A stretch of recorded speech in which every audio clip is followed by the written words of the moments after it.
आप बताओ, जो एमएनसी के कार्यकर्ता है, नहीं, एमएनसी के जो गुंडे हैं वो महाराष्ट्र में हिंदी बोलने वालों को मार रहे हैं। ये कहां तक सही है? ये जो भाषा की लड़ाई हो रही है, आखिर हो क्यों रही है? असल में ये भाषा की लड़ाई है ही नहीं, ये लड़ाई है मुंबई का मालिक बनने की। जो बीएमसी के बारे में जानता होगा वो इसे भली भांति समझता होगा। बीएमसी जो भारत की सबसे बड़ी नगर पालिका है, सबसे अमीर नगर पालिका है, उसका चुनाव कई सालों से नहीं हुआ है। 2022 में बीएमसी का इलेक्शन होना था मगर नहीं हो पाया, क्योंकि आरक्षण का मुद्दा बहुत जोरों शोरों से था और शिवसेना दो भागों में टूट गई थी, इसीलिए इलेक्शन नहीं हो पाया। अब इलेक्शन होना है 2027 वार्डों पे, मतलब 2027 सीटों पे।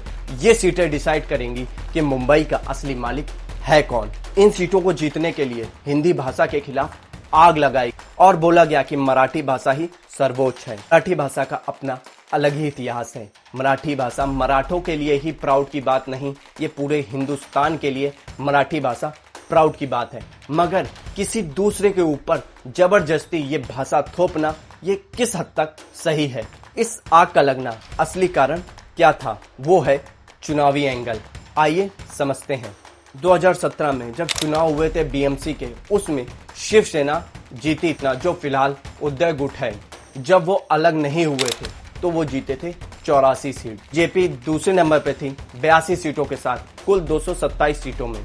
और जो बहुमत का आंकड़ा होता है वो होता है 114 से 115 सीटों के आसपास। जब बहुमत नहीं आती तब गठबंधन की सरकार बनती है, जैसे विधानसभा में होता है।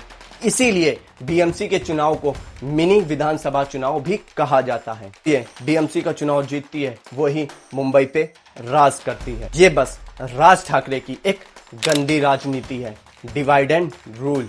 ये आप लोगों को समझना होगा, एक दूसरे की भाषा का सम्मान करना होगा, सबसे महत्वपूर्ण एकजुट होकर रहना होगा। राज ठाकरे जैसे नेता हमें कभी धर्म के नाम पे, कभी भाषा के नाम पे, तो कभी जाति के नाम पे अपनी राजनीति के हिसाब से हमें तोड़ते रहेंगे। तो हमें टूटना नहीं है, हमें जुड़ के रहना है।